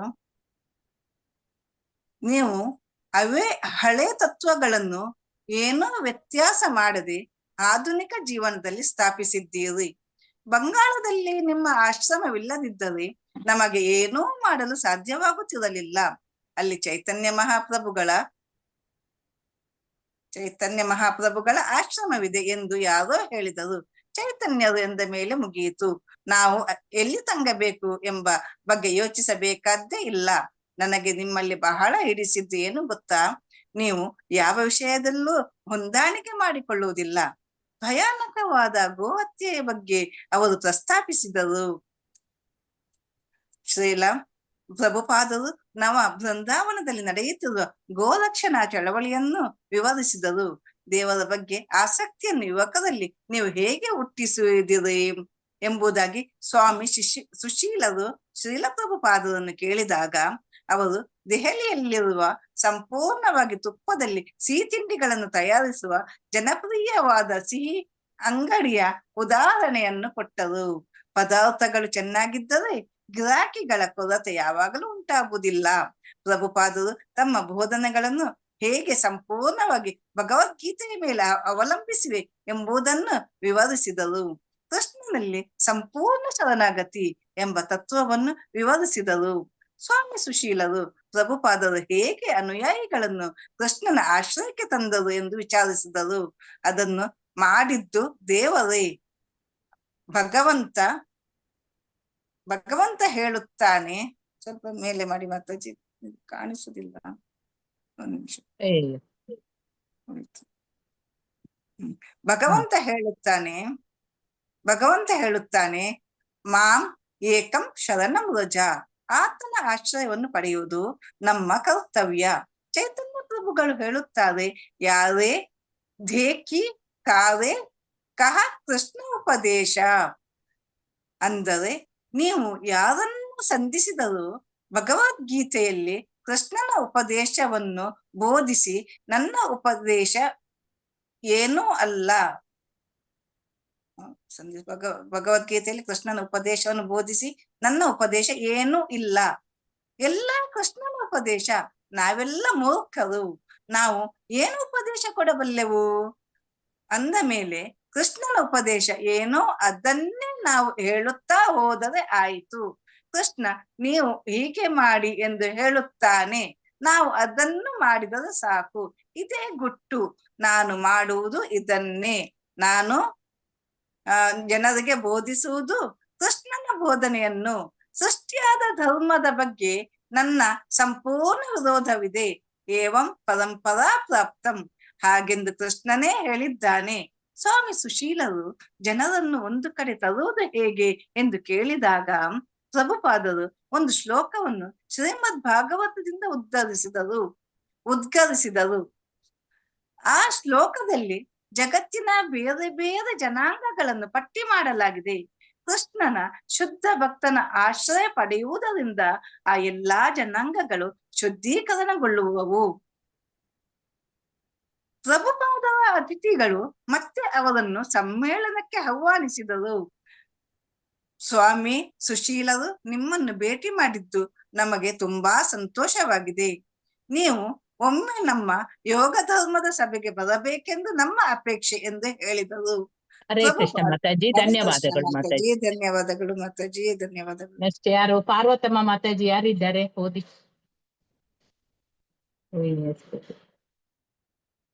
ಓದಿ ಮಾತಾಜಿ. ಗೀತಾ ಎಂ ಮಾತಾಜಿ ಓದಿ. ಹರೇ ಕೃಷ್ಣ ಮಾತಾಜಿ. ಓದಿ. ಪ್ರಭುಪಾದ, ನಾವು ಬರುತ್ತೇವೆ, ಯಾವ ಫೆಲೋಶಿಪ್ ಎಂದಿರಿ? Swami Chidananda, world of fellowship of religion ಯೋಗಿಜಿಯವರು ಮಾನವ ಒಕ್ಕೂಟದ ಈ ಸಮ್ಮೇಳನವನ್ನು ನಡೆಸುತ್ತಿದ್ದಾರೆ. ಹಿಂದಿನ ಆಹ್ವಾನವನ್ನು ನೆನಪಿಸುತ್ತಾ ಯೋಗಿ ಭಜನ್ ನುಡಿದರು. ನಾವು ಅವರನ್ನು ಕಳೆದ ಬಾರಿಯೇ ಆಹ್ವಾನಿಸಿದ್ದೇವೆ. ಸ್ವಾಮಿ ಚಿದಾನಂದ, ಈಗ ನೀವು ನಡೆಸುತ್ತಿರುವುದು 2ನೇ ಸಮ್ಮೇಳನ ಯೋಗಿ ಭಜನ್. ಈ ಸಮ್ಮೇಳನ ಮೆಕ್ಸಿಕೋದಲ್ಲಿ ನಡೆಯುತ್ತದೆ. ಪ್ರಭುಪಾದರನ್ನು ಇದಕ್ಕೆ ಆಹ್ವಾನಿಸುತ್ತಿದ್ದೇವೆ. ಶೀಲ ಪ್ರಭುಪಾದರು ನಗುತ್ತಾ ನುಡಿದರು, ನಾನು ಮೊದಲೇ ಹೇಳುತ್ತೇನೆ, ನಿಮ್ಮ ಸಮ್ಮೇಳನದಲ್ಲಿ ಯಾವುದೇ ಏಕತೆ ಸಾಧ್ಯವಾಗುವುದಿಲ್ಲ. ಪ್ರಭುಪಾದರ ಈ ಸ್ಪಷ್ಟವಾದ ಅನಿಸಿಕೆ ಉಳಿದವರನ್ನು ನಗುವಂತೆ ಮಾಡಿತು. ಪ್ರಭುಪಾದರ ಮಾತನ್ನು ನೆನಪು ಮಾಡಿಕೊಡುತ್ತಾ ಸ್ವಾಮಿ ಚಿದಾನಂದ ನುಡಿದರು, ಎಲ್ಲರೂ ದೈವಪ್ರಜ್ಞೆ ಹೊಂದುವವರಿಗುವೆ. ಯೋಗಿ ಭಜನ್ ದೈವೇಚ್ಛ ಇದ್ದರೆ ಅದು ಆಗುತ್ತದೆ.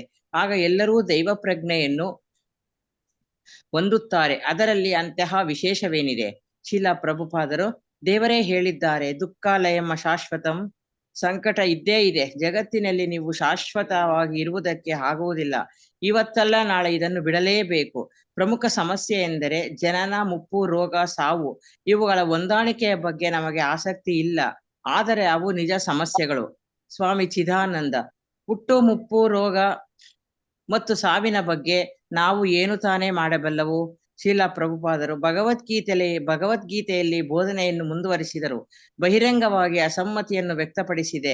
ಪ್ರಭುಪಾದರ ಅತಿಥಿಗಳು ಅವರನ್ನು ನಾನಾ ವಿಷಯಗಳ ಬಗ್ಗೆ ವಿಚಾರಿಸಿ ಅವರ ಮಾತುಗಳನ್ನು ಗೌರವದಿಂದ ಕೇಳಿಸಿಕೊಂಡರು. ಹಿಂದೂ ಧರ್ಮವನ್ನು ಹರಡುವ ಸಾಮರ್ಥ್ಯವುಳ್ಳ ಮಹಾ ಆಧ್ಯಾತ್ಮಿಕ ನಾಯಕನೆಂದು ಪ್ರಭುಪಾದನನ್ನು ಅವರು ಪರಿಗ್ರಹಿಸಿದರು. ಯೋಗಿ ಭಜನ್ ತುಂಬಾ ದೊಡ್ಡ ವ್ಯಕ್ತಿ ಆತ. ಹೇಗೆ ಅದನ್ನು ಸಾಧಿಸಿದ ಎಂಬುದನ್ನು ನಾನು ತಿಳಿಯಬೇಕಾಗಿದೆ. ಸಂಭಾಷಣೆ ಬೇರೆ ದಿಕ್ಕಿಗೆ ಹೊರಳಿತು. ಯೋಗಿ ಭಜನ್ ಅವರು ಸಿಖ್ ಧರ್ಮದವರು. ಸಿಖ್ ಧರ್ಮವು ವೀರ ಯೋಧರಿಗೆ ಪ್ರಸಿದ್ಧವಾದ ಧರ್ಮ. ಈ ವಿಷಯವನ್ನು ಪ್ರಸ್ತಾಪಿಸುತ್ತಾ ಪ್ರಭುಪಾದರು ನುಡಿದರು, ಬ್ರಿಟಿಷರು ಸೋತಿದ್ದು ಸಿಖ್ ಜನಾಂಗದವರಿಂದ. ನಾನು ಕಣ್ಣಾರ ನೋಡಿದ್ದೇನೆ. ಕೇವಲ ಸಿಖ್ರಿಂದ ಬ್ರಿಟಿಷರು ಸೋತರು. ಸಿಖ್ಖರು ಕ್ಷತ್ರಿಯರು. ಅವರಲ್ಲಿ ಕೆಲವರು ಬ್ರಾಹ್ಮಣರು ಇದ್ದಾರೆ. ಅವರನ್ನು ಬ್ರಾಹ್ಮಣ ಕ್ಷತ್ರಿಯ ಎಂದು ಕರೆಯಬಹುದು. ಸ್ವಾಮಿ ಸುಶೀಲ್, ಹೌದು, ನಾನು ಒಮ್ಮೆ ನನ್ನ ಕೆಲವು ಶಿಷ್ಯರಿಗೆ ಹೇಳಿದೆ, ನೀವು ಪ್ರಭುಪಾದಜಿ ಬಳಿಗೆ ಹೋಗಿ ಅವರು ನಿಮ್ಮನ್ನು ಬ್ರಾಹ್ಮಣ ಕ್ಷತ್ರಿಯರನ್ನಾಗಿ ಮಾಡುತ್ತಾರೆ. ಪ್ರಭುಪಾದರ, ಹೌದು, ಹೀಗೆ ನಾವು ಪರಸ್ಪರ ಸಹಕರಿಸೋಣ. ನೀವು ಕ್ಷತ್ರಿಯರ ಕರ್ತವ್ಯವನ್ನು ಮಾಡಿ, ನಾವು ಬ್ರಾಹ್ಮಣರ ಕರ್ತವ್ಯವನ್ನು ಮಾಡುತ್ತೇವೆ. ಬ್ರಾಹ್ಮಣರಿಗೆ ಬೇಕಾದ್ದು ಬುದ್ಧಿಬಲ, ಕ್ಷತ್ರಿಯರಿಗೆ ಬೇಕಾದದ್ದು ಬಾಹುಬಲ. ಹರೇ ಕೃಷ್ಣ ಮಾತಾಜಿ, ಧನ್ಯವಾದಗಳು. ಪಾರ್ವತಮ್ಮ ಮಾತಾಜಿ ಓದಿ. ಓದ್ತೀನಿ ಮಾತಾಜಿ. ಮುಂದೆ ಅಹಿಂಸೆಯ ಒಂದ್ ನಿಮಿಷ, ಇದೇನೋ ಬಂತು ಮಾತಾಜಿ.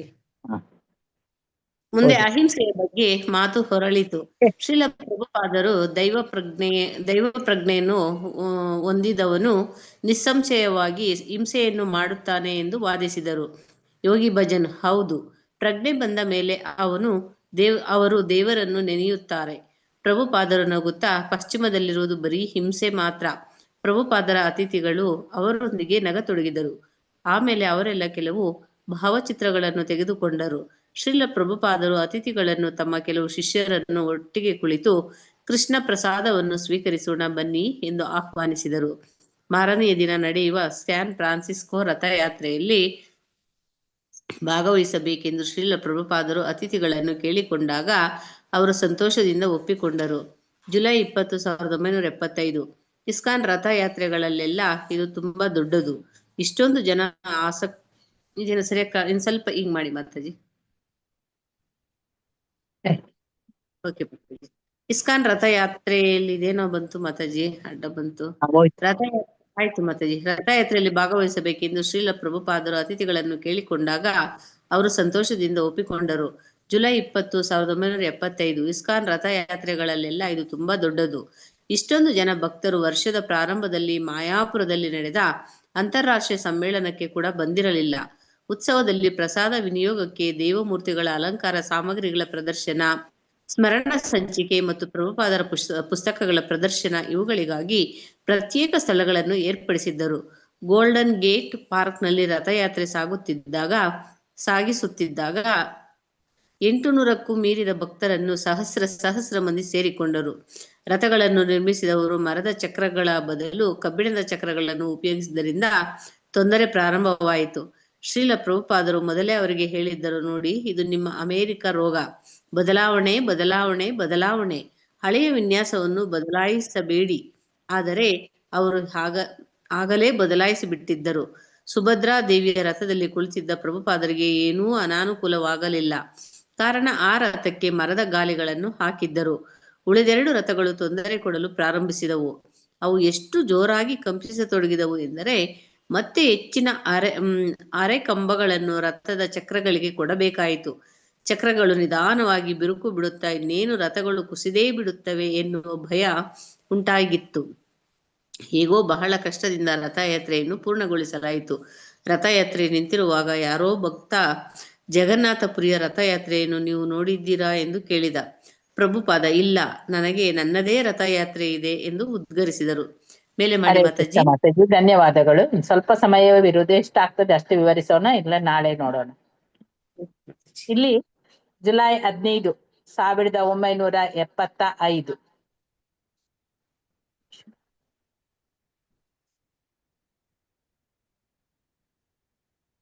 ಆಗ ಶ್ರೀಲ ಪ್ರಭುಪಾದ್ರು ಆ ಫಿಲಡೆಲ್ಫಿಯಾದಿಂದ ನೇರವಾಗಿ ಅವರು ಸ್ಯಾನ್ ಫ್ರಾನ್ಸಿಸ್ಕೋ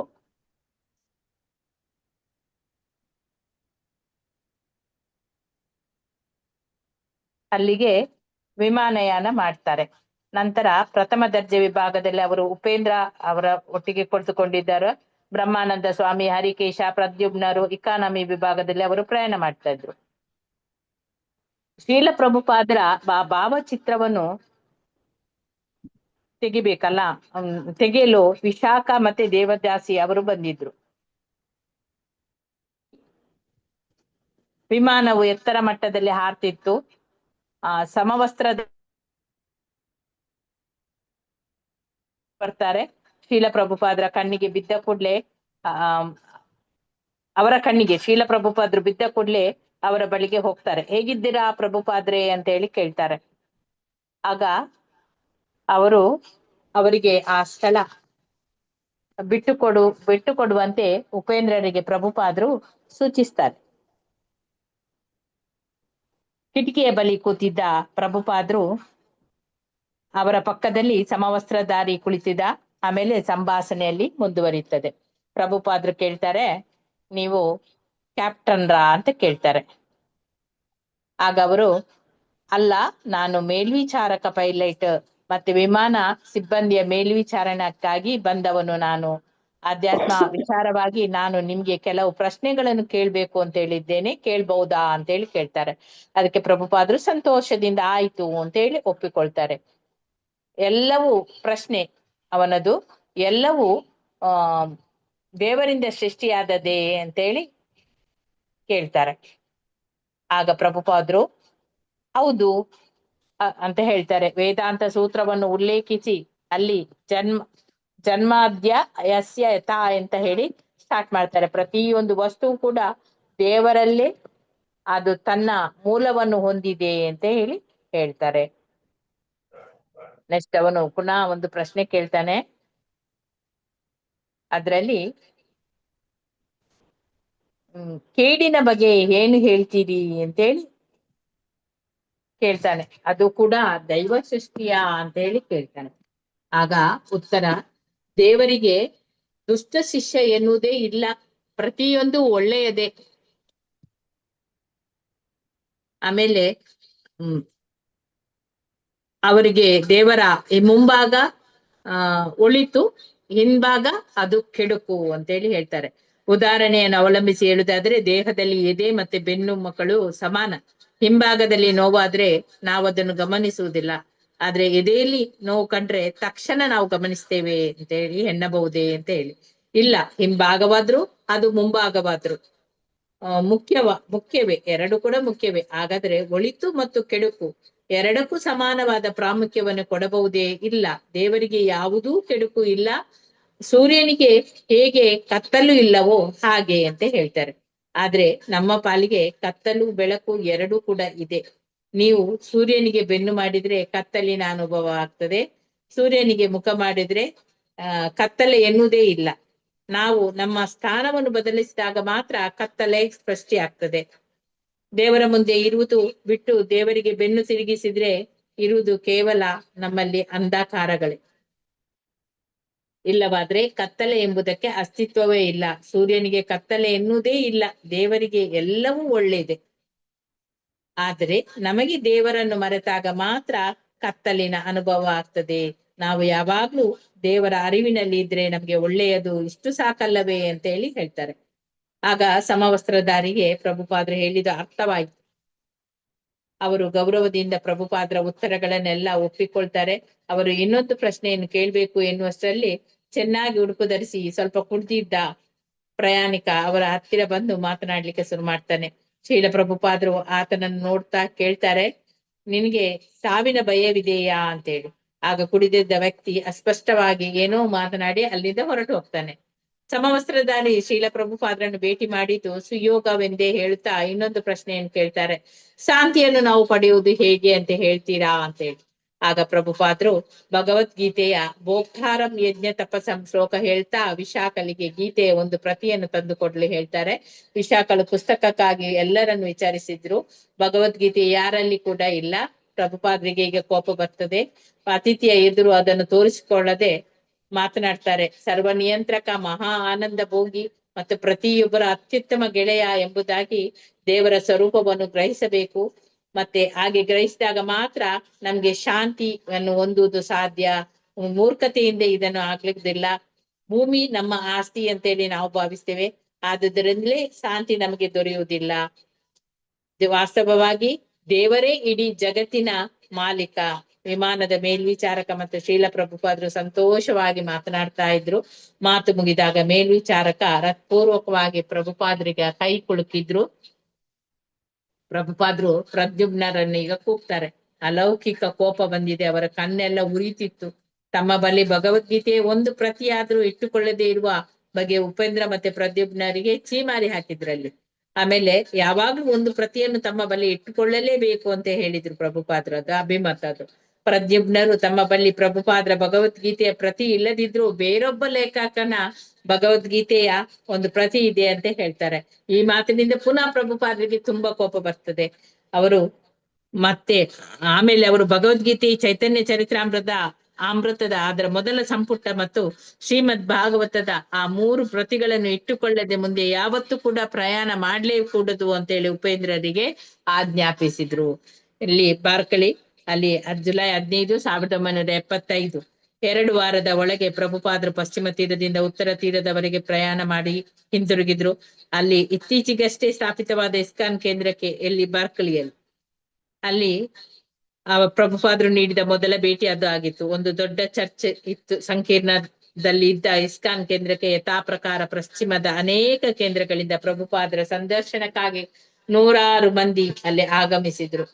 ತಮ್ಮ ಮೊದಲ ಪ್ರವಚನದಲ್ಲಿ ಗುರುವಿನ ಆ ಸ್ಥಾನಮಾನದ ಬಗ್ಗೆ ವಿಶೇಷವಾಗಿ ಅಲ್ಲಿ ವಿವರಿಸ್ತಾರೆ. ಯಾರು ಗುರು ಮತ್ತು ಕೃಷ್ಣ ಇವರೆಲ್ಲ ಅಖಂಡವಾದ ನಂಬಿಕೆಯನ್ನು ಹೊಂದಿರ್ತಾರೋ ಅವರಿಗೆ ಮಾತ್ರ ಈ ವೈದಿಕ ಜ್ಞಾನ ದೊರೆಯುತ್ತದೆ ಎಂಬುದಾಗಿ ಇಲ್ಲಿ ಪ್ರಭುಪಾದರು ಹೇಳ್ತಾರೆ. ಆಮೇಲೆ ಗುರುವಿನ ಬಗ್ಗೆ ಬಹಳ ಲಘುವಾಗಿ ಬೇರೆಯವರು ಹೇಳ್ತಾರೆ, ತಿಳಿತಾರೆ, ಆದ್ರೆ ಅದನ್ನು ಸುಮ್ಮನೆ ಕುಳಿತುಕೊಂಡ ಶಿಷ್ಯರಿಂದ ಗೌರವವನ್ನು ಪಡೆಯುತ್ತಿದ್ದಾನೆ ಎನ್ನಬಹುದು.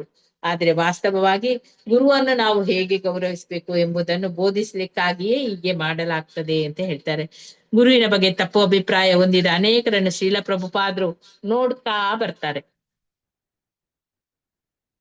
ಕಳೆದ ವರ್ಷ ಅಲ್ಲಿ ಪ್ಯಾರಿಸ್ನಲ್ಲಿ ಪ್ರಭುಪಾದರು ಉನ್ನತ ಆಸನದಲ್ಲಿ ಕೂರುವುದನ್ನು ಸಹಿಸಲಾಗದ ಕೆಲವು ವಿಚಾರವಾದಿ ವಿದ್ಯಾರ್ಥಿಗಳು ಆ ಬಗ್ಗೆ ಪ್ರಭುಪಾದರನ್ನು ಟೀಕಿಸಿದ್ದಾರೆ. ಅಮೆರಿಕದ ಅನೇಕ ವರದಿಗಾರರನ್ನು ಪ್ರಭುಪಾದರು ಶಿಷ್ಯರಿಂದ ಅನೇಕ ಲೌಕಿಕ ಭೋಗ ಸಾಮಗ್ರಿಗಳನ್ನು ಹೊಂದಿ ಅವನನ್ನು ಆನಂದಿಸುವಂತೆ ವ್ಯಕ್ತಿ ಎಂಬಂತೆ ಚಿತ್ರಿಸಿದರು. ಇಲ್ಲಿಗೆ ಟೈಮ್ ಆಯ್ತು. ನೀವು ಅಟೆಂಡೆನ್ಸ್ ಎಲ್ಲರೂ ಹಾಕಿದ್ದೀರಾ? ಹರೇ ಕೃಷ್ಣ. ಮಾತಾಜಿ ನಾನು ಹಾಕಿದ್ದೀನಿ ಮಾತಾಜಿ. ಓಕೆ, ಮಾತಾಜಿ ಇವತ್ತಿಗೆ ಕ್ಲಾಸ್ ಎಂಡ್ ಮಾಡೋಣ. ನಾಳೆ ಅದನ್ನು ಕಂಟಿನ್ಯೂಯೇಷನ್ ಮಾಡೋಣ. ಯಾಕಂದ್ರೆ ಇದ್ರಲ್ಲಿ ಸ್ವಲ್ಪವೇ ಇದ್ದದ್ದು ಆ ಚಾಪ್ಟರ್ ಮುಗಿಯುವ ತನಕ ಓದ್ಲಿ ಅಂತ ಹೇಳಿ ನಾನು ಓದಿಸಿದೆ. ನಾಳೆ ಅದನ್ನು ವಿವರಿಸಿ ನೆಕ್ಸ್ಟ್ ಚಾಪ್ಟರ್ಗೆ ಸ್ಟಾರ್ಟ್ ಮಾಡೋಣ. ವಾಂಚ ಕಲ್ಪತರುಭ್ಯಶ್ಚ ಕೃಪಾ ಸಿಂಧುಭ್ಯ ಏವ ಚ ಪತಿತಾನಾಂ ಪಾವನೇಭ್ಯೋ ವೈಷ್ಣವೇಭ್ಯೋ ನಮೋ ನಮಃ. ಅನಂತ ಕೋಟಿ ಭಕ್ತ ವೃಂದಕ್ಕೆ ಇಚ್ಛಾಯ್. ಎಲ್ಲರಿಗೂ ಈ ದಿನ ಮಂಗಳಮಯವಾಗ್ಲಿ ಅಂತ ಬೇಡಿಕೊಳ್ಳುತ್ತಾ ನಾವು ಇಂದಿನ ತರಗತಿಯನ್ನು ಮುಗಿಸೋಣ. ಬಂದವರಿಗೆ ಎಲ್ಲರಿಗೂ ಕೂಡ ಧನ್ಯವಾದಗಳು. ಹರೇ ಕೃಷ್ಣ.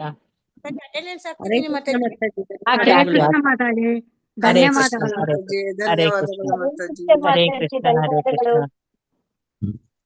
ಧನ್ಯವಾದಗಳು ಮಾತಾಜಿ. ಹರೇ ಕೃಷ್ಣ. ಅಟೆಂಡೆನ್ಸ್ ಆಯ್ತು ಮಾತಾಜಿ, ಹಾಕಿ. ಓಕೆ, ಹಾಕಿ ಹಾಕಿ.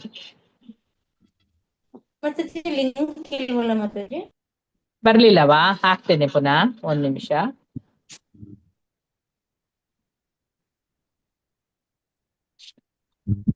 ಹರೇ ಕೃಷ್ಣ.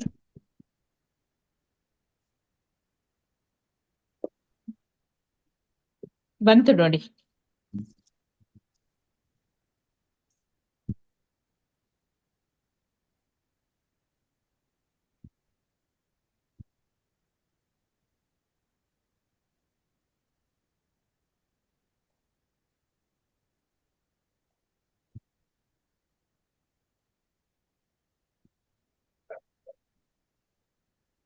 ನಂದಾಯ್ತು ಮಾತಾಜಿ. ಹರೇ ಕೃಷ್ಣ ಓಕೆ, ಮಾತಾಜಿ. ಧನ್ಯ. ಹರೇ ಕೃಷ್ಣ. ನಾಳೆ ಸಿಗೋಣ.